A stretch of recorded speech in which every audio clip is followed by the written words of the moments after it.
It's been an exciting week in artificial intelligence. And for me, it's been even more exciting because I have recently gained access to the O1 Preview API. So for those of you that don't know, the O1 Preview model is the most advanced model yet from OpenAI. I wanted to put the O1 Preview model to the test, and that's the purpose of this video today.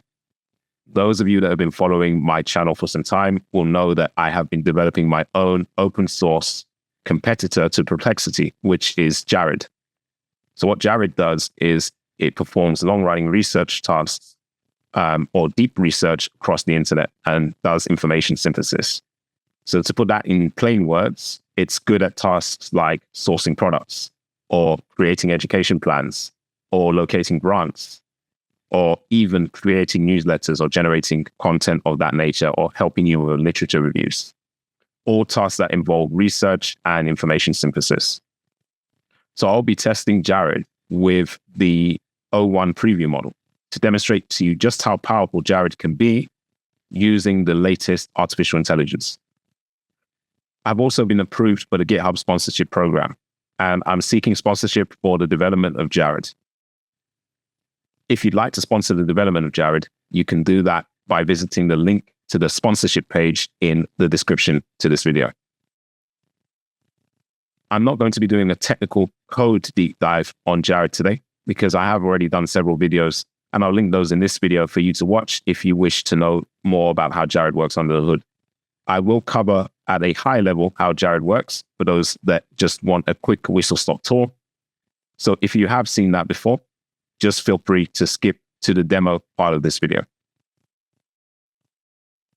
Let's take a look together at how Jar3d works from a high level.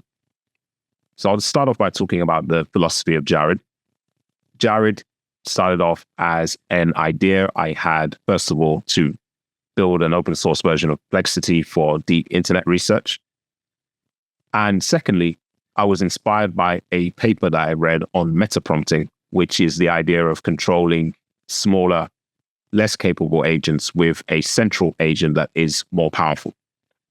The release of O1 Preview seems like a godsend when it comes to working with Jar3d. So let's have a look at the architecture, and hopefully you will understand a bit more about how Jar3d works. So the first step of Jar3d is a requirements gathering step. And here Jar3d is prompted to work with you as the user to really understand your requirements and help you refine them. Half of the battle in working with artificial intelligence is a lot of the time, people that aren't power users don't necessarily know how to ask the AI questions. They don't know how to prompt the AI or query it to get the most out of it. So the requirements gathering step is there to assist the user in getting the most out of the artificial intelligence by helping them flesh out their requirements in as much detail as possible. Once Jar3d has gathered all the requirements, those requirements are passed on to the meta expert. Now, the meta expert is what I was describing earlier as being driven by meta prompting. So the meta expert is powered by O1 Preview, and it has a few tasks. It can deliver type 1 or type 2 work. Type 1 work is assigning a task to an expert downstream, and type 2 work is delivering a final answer to the user. So let's first talk about the experts downstream. Experts downstream are split into broadly two categories. So you have the tool expert, which has access to the internet and can also create knowledge graphs based on those internet pages and uses RAG. And then you have the non-tool expert, which are just experts that are specialized in particular tasks that don't require any tools. In the case of Jar3d, the tool expert is an internet research agent that can also build knowledge graphs and do the standard naive RAG that you're used to hearing about, and can do similarity search and all of that type of stuff that you need to do for standard naive RAG. Obviously, along with building the knowledge base, it can also query the knowledge base. And the no tool expert is either a writer, which is prompted to deliver written work, or a planner, which is prompted to create plans and strategies. So that's one of the objectives of our meta expert, to either deliver type 1 work, which is to guide the experts downstream, which are either going to be the tool expert or the non-tool expert. And the other task is to deliver a final answer to the user, which, if we do deliver a final answer to the user, then it comes to the end of this agent workflow. So that's Jar3d at a high level. There are additional features that I have included in Jar3d now. So if you'd used previous iterations of Jar3d, you might have found it quite difficult to get set up. And sometimes, depending on your environment, things would fail or fall over. So this latest iteration of Jar3d is Dockerized. If you have access to Docker and Docker Compose, the setup for Jar3d is now much easier and should work more reliably on your machine. Because Jar3d is a long-running research agent, it can take a long time to produce the results, especially if you're using the hybrid mode, which actually creates knowledge graphs on Neo4j. I've introduced a task tracker in the UI. So now you can see at what stage Jar3d is of completing your tasks without monitoring the backend. I have also introduced some state persistence, so you can give feedback on the tasks that Jar3d or the outputs that Jar3d delivers to you. So for example, if Jar3d delivers a newsletter and you've seen that it hasn't included citations, you can now give it feedback to include those citations in the newsletter. The best way to work with Jar3d is to save one conversation for one task. And in the UI, you'll see the ability to start new conversations, which will completely wipe the state. And you'll be effectively working on a clean slate to work on one particular task. So you can kind of view it as a project type of thing that you'd use if you, for example, have used Claude before. They have projects where one project is ideally for one objective or one goal. You should see it the same with Jar3d. One conversation should be ideally for one objective or one goal that you want to pursue. Now, I don't know about you, but I'm excited to get into these features and show you how everything looks on the front end. So I'm going to show you how to get set up with Jar3d, and then we can start demoing how the O1 preview model works on the front end. Let's talk setup for Jar3d. Now, the first thing you want to ensure is that you've got all of the prerequisites met. So the first two prerequisites are to have Docker and Docker Compose installed on your machine. I've provided some download links to Docker and Docker Compose in the README, so just go and visit those links and download that if you haven't got those on your machine already. Then the next thing is you need to set the API keys that you want to use. So if you want to work with O1 preview and you have access to that model, you'll need to set the LLM server. So in the config.yaml file, which you'll find in the configs folder, you'll want to set the LLM server to OpenAI. And in the API keys section, you'll want to set the OpenAI API key, like I've done here. The next thing you want is, if you haven't already, you need a surpass dev API key. And that's again outlined in the README in the GitHub for this video. So I've already given you the link to where you can get that surpass dev API key. They do have a free tier. So once you get your API key, make sure you set your surpass dev API key here.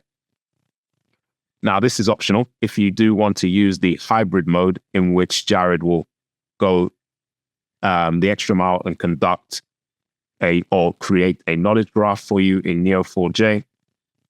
And that knowledge graph obviously enhances the retrieval augmented generation. So if you do want that, you need to have a Neo4j Aura account set up, and they provide a free tier. That's what I'm using for the demo. It's enough for you to use Jar3d pretty much unlimited. So make sure you sign up for Neo4j Aura and put your information here where I've shown it. So for example, the Neo4j URI, you're provided with that as soon as you create an instance on Neo4j Aura. You'll be provided with a username, and you'll also be provided with a password. Now, obviously, keep all of these things secret. I'm showing you these because by the time this video is published, I'm going to have recycled all of these keys anyway. And then finally, the recursion limit. I wouldn't change this number. I would leave it at 8. I've done a lot of experimentation with this, and I found that 8 is the one that works the best for a lot of use cases. So, any shorter and you probably won't, any lower than 8 and you probably won't get complete answers. Any higher than 8 and Jar3d takes a long time to run and then will probably run out of context as well. So 8 seems to be the magic number here. Now, how to get up and running with Jar3d is pretty straightforward from here. Once you have all of your configurations down, make sure you've hit save. And then what you need to do is you need to open a PowerShell or a command prompt. Now, one more thing. Obviously, you want to have the GitHub repo for Jar3d cloned to your desktop. Something I didn't mention before, but if that wasn't obvious already, you should have the GitHub repo for Jar3d cloned to your desktop. Now, what you should do is you need to change your directory to the location of the Jar3d repo. So for me, it is cd, and there's the location of my Jar3d repo. And from here, you want to build that Docker container. So the way to do it is to simply type docker-compose, and then you want to type up and then /build. And this will get Jar3d up and running on a locally hosted instance. Apologies, I've spelled Docker wrong there. So let's do that again. Docker compose up and /build. So this will get Jar3d up and running on a locally hosted web app. And that's all containerized for you. So you do not need to worry about the convoluted steps I had before of installing your requirements. That will all be done in a containerized fashion for you now. So you can see Jar3d is building. And because I have all of the requirements already installed on this machine, it shouldn't take too long to get everything up and running. And hopefully this is a lot simpler for you, those of you that want to use Jar3d. And for those of you that have been struggling to get it working on your end, it'd be good to get your feedback on whether this approach has been easier for you to get up and running with Jar3d. So we'll just wait a moment while the container builds. And it seems like it has built, and we'll see because it will tell us the web app is ready and locally hosted. So we'll just wait a moment for that.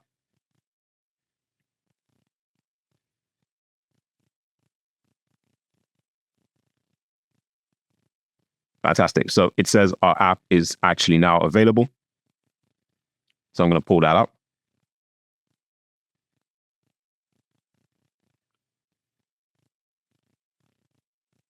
Now I have pulled the Jar3d up on screen.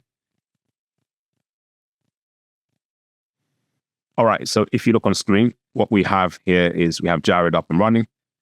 Now, there's a few things here that will look a bit different if you have used earlier iterations. So the first thing that we have is the task list.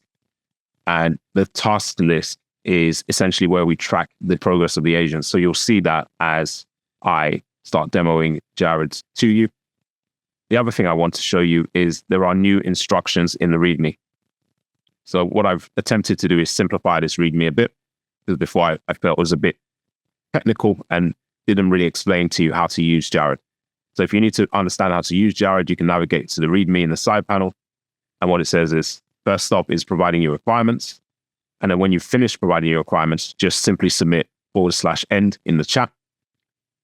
Then you wait for Jar3d to respond. So you can watch the task list, or you can go off and have a coffee break. And then once you get a response, if you want to provide feedback on an output, you should append your message with /feedback in the chat. So for example, you've got /feedback. I think you're missing the citations for the information you provided. Please could you add it? And Jar3d will take that feedback and hopefully will actually update your output to include your feedback. And then there's some additional settings.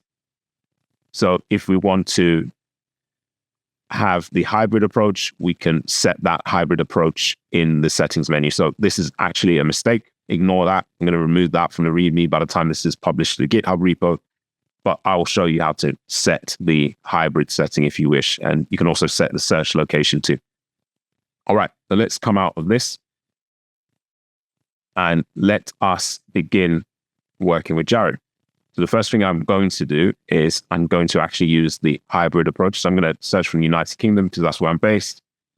And then we'll use the hybrid approach, which builds a knowledge graph and also uses the standard like naive RAG approach of similarity search over some dense vectors.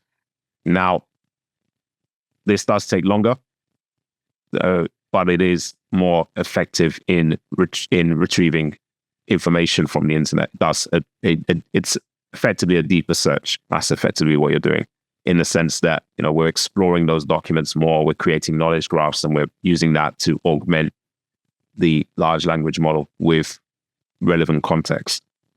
So I'm going to hit confirm on that, and you'll know that is up and running because Jar3d will deliver you a message. So it says, I'll be conducting any internet searches from the United Kingdom using the hybrid graph dense approach. Okay. So I was thinking about examples to show with Jar3d. I've previously showed examples of sourcing products. I have also showed examples where we're generating newsletters. So I thought I'd do something a bit different here.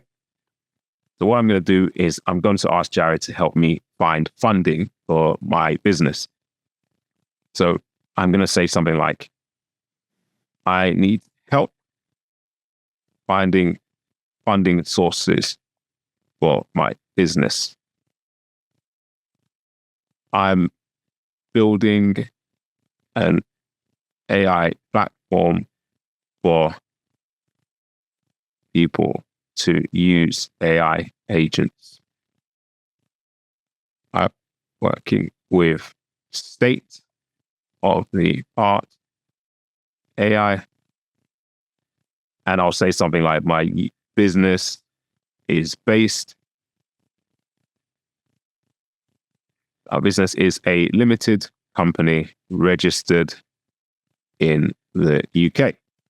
So that's usually important information if you're seeking funding, you know, understanding that your business is a limited company and where it's registered. So you can see we've entered the requirements gathering step with Jar3d, and you may be wondering why the task list isn't updated. That's because we haven't entered the agent workflow yet. So task list won't update for the requirements gathering. So it says, great, I understand that your primary goal is to find funding sources for your AI platform business. Let's dive deeper into the specifics. Now, you guys should note here that this isn't using the O1 preview model.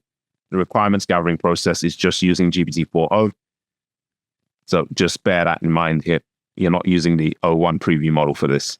And also the code isn't set up to use the O1 preview model for the requirements gathering. If you do, you're going to get an error because the O1 preview model has a slightly different API endpoint. Sorry, not so much an endpoint, but it has a slightly different payload than the 4o model. So you don't actually have a system message in the O1 preview model. You just have a user message only. So that's another difference between the two models. They haven't incorporated the ability to have system models yet. Okay. So then it says, can you describe the unique value proposition of your AI platform? Sure. So my AI platform makes it easy for you, for people to access AI agents, pardon me, and it makes it easy for businesses to give their employees access to AI agents and manage spending, etc., and manage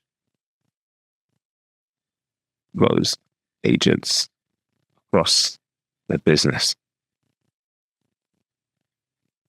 So that's the unique value proposition. There is a bit more, but I'll go along with that. So then the next question it's asking is, how much funding are you looking to raise, and what is your timeline for securing this funding? So I'm going to say something like, I'm open to the level of funding that I'm seeking to raise. I'm flexible on the timeline. Right. And then, are there any specific types of funding sources you're particularly interested in? So right now, let's go for grants. So I'm interested in finding grants. However, I am open to any other options that might be suitable. So I'm going to say that's a bit airy-fairy, but let's give it a go and see what those results are. So it says, thank you for the additional details. Here's how we can proceed. Can you provide more details on the unique value proposition of your AI platform? This will help in tailoring the funding application. Are there any specific grants or funding programs you have already identified or applied for? Would you like assistance in preparing a business plan or pitch deck to potential funders? So this is where we have to guide it back on path. I'll say something. I don't need assistance in creating a pitch deck at this stage. All I want to do is find opportunities for funding. I know that. Right. So yeah, that's what I'm going to say. I said, I don't need assistance in creating a pitch deck. At this stage, all I want to do is find opportunities for funding. Okay, so it says, can you provide more details on the unique value proposition of your AI platform? This will help tailoring the search for funding opportunities. Are there any specific grants or funding programs you have already identified? Would you prefer to focus on grants first, or should we explore other funding options like venture capital and angel investors simultaneously? Let's explore all the funding options you suggested. Let's see what that comes back with. Might come back to bite me later, but let's just see. Let's give more details about the AI platform. The platform is versatile and can host agents that can help across a multitude. It can help bring the power of AI to a multitude of industries. Platform itself is industry agnostic. Hopefully that makes sense. So essentially all I'm saying here is that, it's a platform. At the end of the day, the agents can be tailored and used for anything really. So let's go with that. Okay, so we're still in the requirements gathering process, and I think I've given Jar3d enough details now. So what I'm going to do is I'm going to enter the agent chain by pressing /end, and that's going to step into the agent chain. So ordinarily, what I would do now is I'd show you the backend, and I will give you a little peek of the backend so you can see what's been going on here. So you can see our requirements have been fleshed out. Now, what this is going to do is it's going to enter that meta expert. And this is where we are actually using O1 Preview. So something you should know about O1 Preview, if you don't already know, is that it is a lot slower than the GPT-4o models that you're used to, because it is doing that kind of reasoning effect where it's taking its time to think first before actually delivering a response. And you can see now in the task list what the meta expert has done. So the first thing is it says Jar3d has allocated planner to work on your request. I spelled you're wrong there, but it doesn't matter. So the planner is working on the request, and it's Jar3d has allocated the planner to do that, and now Jar3d has also completed its expert planner work. So what that means essentially is, remember the diagram I was showing you? The meta expert decides where to route our query, whether it's to an internet agent or to a non-tool using agent. In this case, it's decided to route it to a planner. So we can see that happening here. It's routed to a planner, and then the planner's completed its work. And now Jar3d is probably routed back to itself. So we're back at the stage where we're using O1 Preview in the meta expert, and that is doing its work, and we'll see what the next task is on the task list. So yeah, you can see Jar3d has allocated an internet researcher to work on your request. So the internet researcher will be working on that request, and this will take some time because this is where we're building the knowledge graph, and this is where Jar3d is going and scraping all of those the websites from the internet. So I will be speeding this section up of the video, and I'll come back to it at normal speed once the workflow is completed. So we are back, And it looks like Jar3d has completed the complete end-to-end workflow. And you can see the steps we've taken here.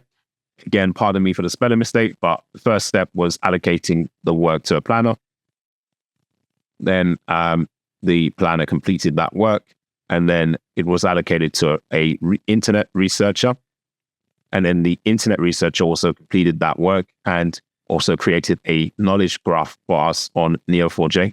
So the knowledge graph is primarily for the agent, that's primarily for the meta expert to actually go off and generate our response for us. But you can inspect the knowledge graph yourself on Neo4j Aura if you want, and I'll show you that a bit later. And then you have Jar3d delivering a final answer. So this is our final answer here, rendered out. So here we go. So we've got a unique value proposition. Our AI platform is uniquely positioned with the following: versatility and industry agnostic design, state-of-the-art technology, scalability, user-friendly interface, and customizable solutions. All right. So we've got access to a few potential grants here that it's identified. So here are the potential grant opportunities. We have the description of the grant opportunity. So it's Innovate UK's Bridge AI program. So we have the description, which is 100 million investment program to support UK businesses in adopting AI and machine learning, relevant for AI platforms aiming to drive growth and competitiveness. And here's the source. We'll just pull that up. And we can see here, Innovate UK launches 100 million AI grant. So this is a little out of date, actually. So maybe that's a bit of feedback we can give Jar3d. Let's just see if we are actually still available for this. So let's see. Just want to find, yeah, so it is the Bridge AI program. So it has identified the right source, but this thing feels a little out of date. I wonder if it's still going. Is there any information about whether this is still going? So we've got the Innovate AI. It's launched by, so it was launched on the 6th of March, 2023, and will bring businesses and sectors together. All right, so I'm not going to go into the details of that. Applications closed 25th of May, 2023. So that's out of date. So that's some feedback we can give Jar3d. So I will start writing the feedback. So I'll say the Bridge AI program is now out of date. Are there any other opportunities we can find? So let's have a look at that. So the next one is AI solutions to improve productivity in key sectors. Competition. So we've got up to 32 million available for projects improving productivity through AI in key sectors. And we've got application dates for this one. So we can already see this is out of date because it opens on the 27th of September, 2023 and closes on 8th of November, 2023. So that's already out of date. And it's relevant for AI initiatives targeting sectors like agriculture, construction, transportation, creative industries. Let's have a look. So it says, I don't have the necessary permissions. Interesting. So we'll go to the Innovate UK homepage. So that might be, that's odd that I don't have the permissions to access that. Just want to see what this is. Competition overview. Interesting. All right. So it looks like I can't get to that, but that's fine. I'll mention that in the feedback too. By the way, you should put feedback here like this. I'll just say the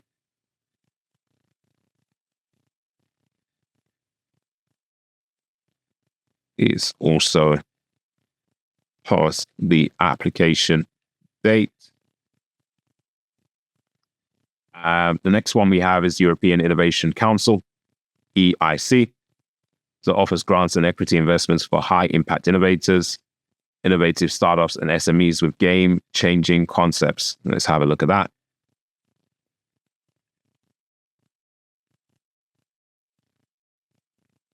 So is a funding program under the Horizon Europe that offers support to startups and SMEs that have an innovative and game-changing product, service, or business model that could create new markets or disrupt existing ones in Europe or even worldwide.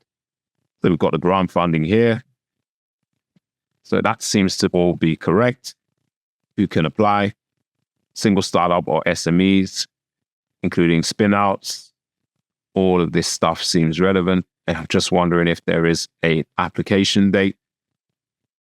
So yeah, it looks like we're still in the region for that application. So that seems fine.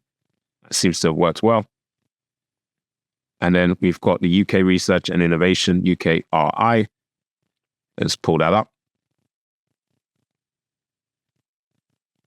So it's a funding final. Let's see what Jar3d said about it. So funds research and innovation projects across multiple disciplines, including AI, collaborative projects, advancing AI technologies. Okay. Great. Okay, so what do we have here? There seems to be a lot of opportunities here, but it seems to be more based around, partnership responsive mode, researchers. So it seems to be, a lot of it seems to be based on medical research, which is fine too. So that's something else we'll provide in the feedback. We'll just say this is based on medical research. So it's not really applicable.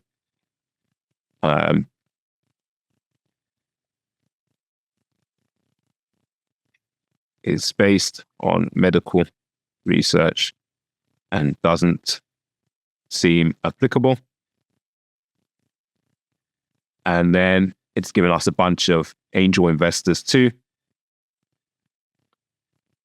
Let's have a look at that. So we have Cambridge Angels, a network of high net worth investors investing in early stage technology companies. Okay. There we go. So we have Cambridge Angels. We have London Business Angels. It says the site can't provide a secure connection. And we have UKBAA.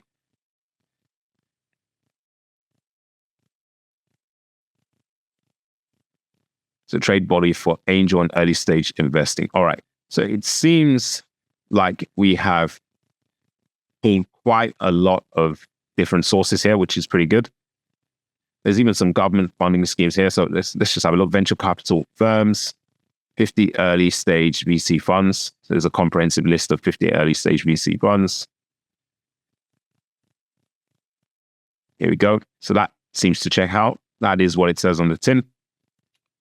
And then we have government funding schemes. So we have seed enterprise investment scheme and enterprise investment scheme, EIS. Let's have a look at this for information. So yeah, that seems to check out.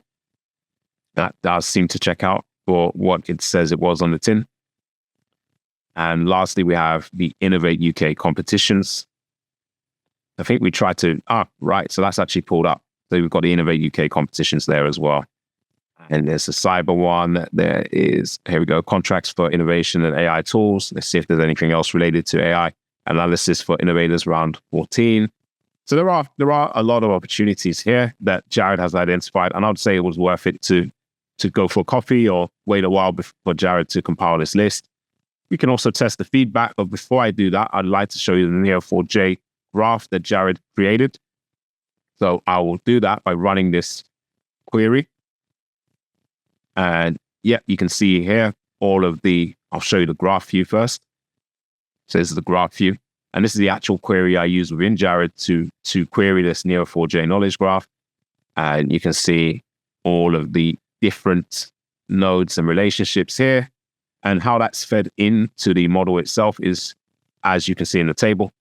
So we actually have the relationships mapped out here in the table with sources. So we know where we're putting this information for, and we have the relationships and entities. So how this is mapped out is you can see what's enclosed here in the brackets, in the standard parentheses. That is a node, and this is the relationship. So you can see the relationship is supports, and that's all enclosed in the square brackets. I'm just trying to find the end of that square bracket. If I can, it is somewhere here. Where's the end of that square bracket?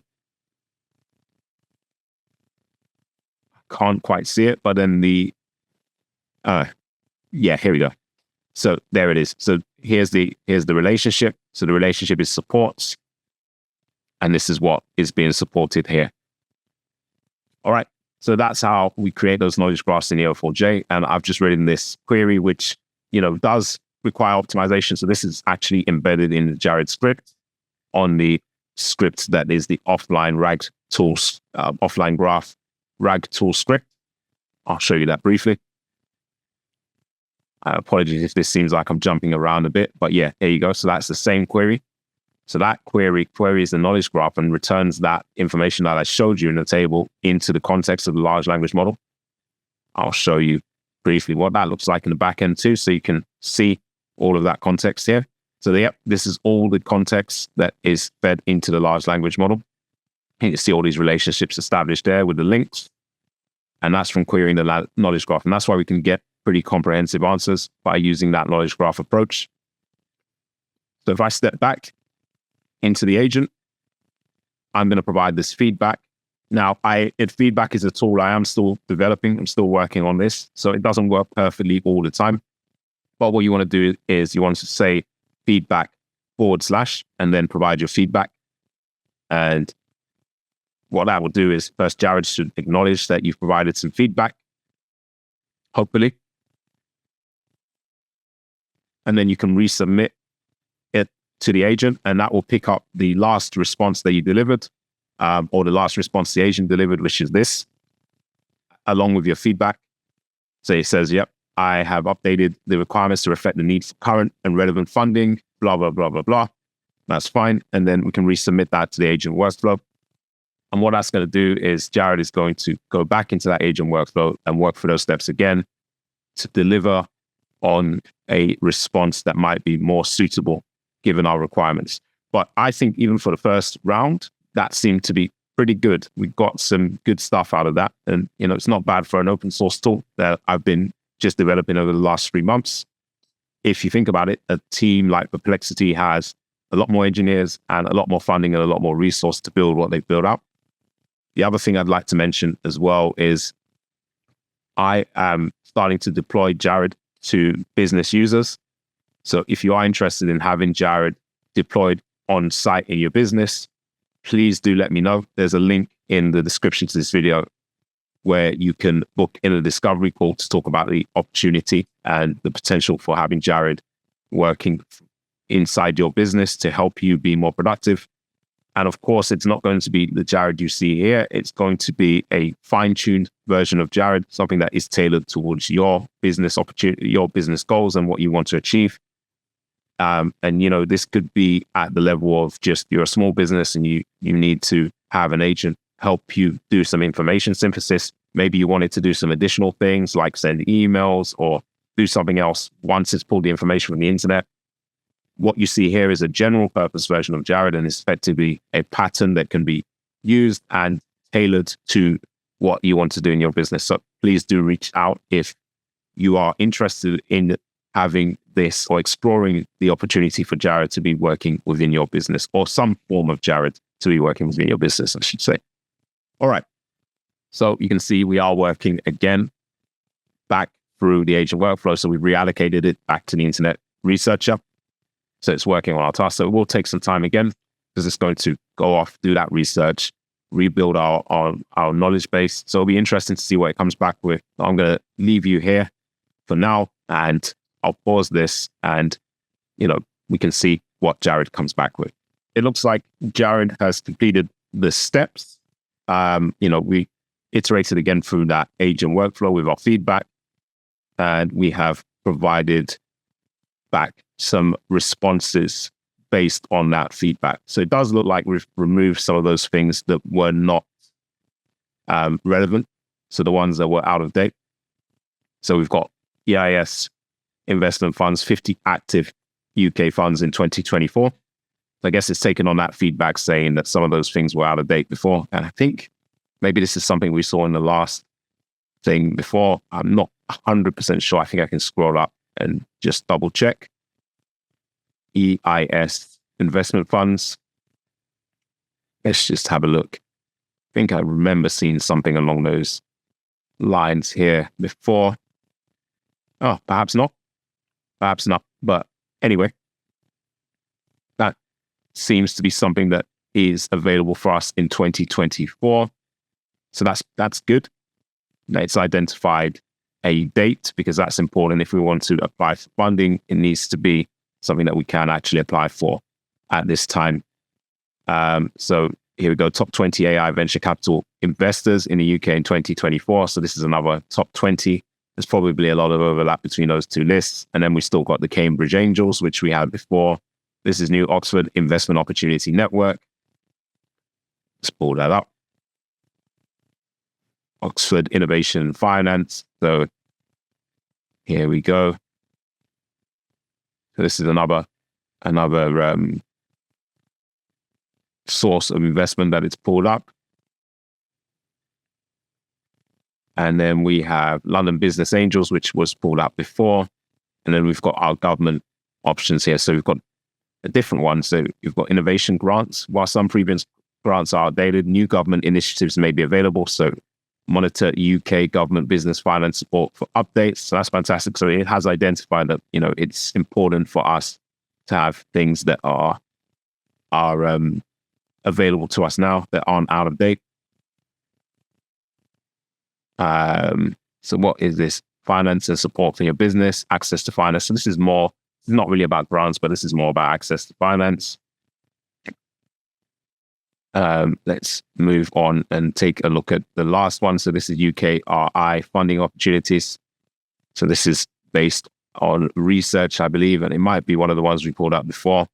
So yeah, this is the one we pulled up before that was mainly medical stuff. So didn't take that feedback on, but everything else it seemed to get. So what I would say is, I think there's a significant improvement in Jar3d using the O1 preview model versus what I was using before, which was Claude 3.5.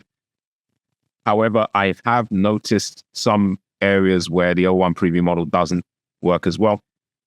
So I'm going to get into that in the next section. So do hold tight for that. I'm going to talk about my thoughts around the O1 preview model and where it's strong versus the likes of Claude 3.5 Sonnet and GPT-4o and where the weaknesses are. And I'll explain to you why those things are coming up as well. So stay tuned for that. I found that Jar3d works quite well with the O1 preview model, and it's not a surprise. I think it's worth me explaining a bit about the difference between the O1 preview model and the GPT-4o model for those of you that don't know.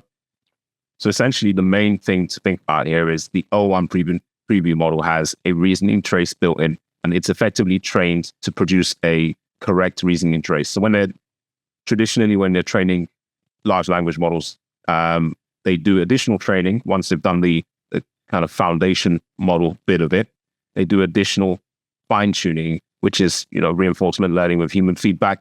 And essentially what you have is the large language model spitting out some answers, and the human is coming back and saying, this is good, this is not right, this isn't a good answer. And that's how we did it traditionally. That's what you get up until GPT-4o, I believe. So I don't know the details about how they train Claude, but most large language models you would have played around with have that RLHF, reinforcement learning with human feedback method, where O1 is different. So where GPT-O1 is different is that instead of just looking at the outcome of the large language model and saying this answer is correct or this answer is not correct or this answer is good and this answer is not good, the assessor also looks at the reasoning trace. So even if the model gets the answer correct, but the reasoning trace is wrong, that isn't marked as a good answer. So the reasoning trace has to make sense and the answer should be correct. And that is why the O1 models are much better at reasoning, because of that initial assessment of the reasoning trace that is put into the training of the model itself. Now that makes the O1 models, so O1 Preview and O1 Mini, really good for agents.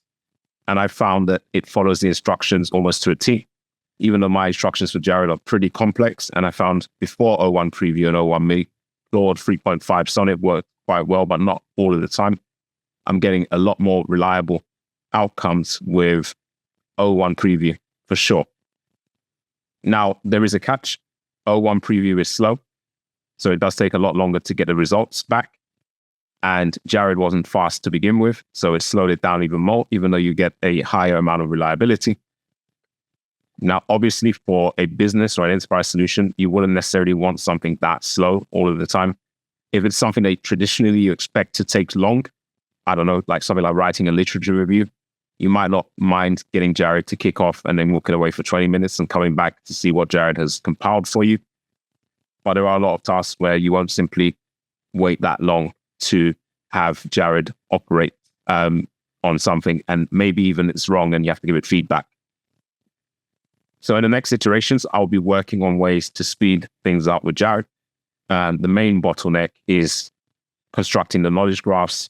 That's the main bottleneck. And I have some ideas about how to speed that up in the next iteration. So please, if you do have any other ideas of how to speed up that bottleneck of constructing the knowledge graphs, do put it in the comment section. But I already have some things I'm going to try out myself to speed it up. The other limitation with O1 preview is, so I've talked about speed. The other limitation that I've noticed with O1 preview is on creativity.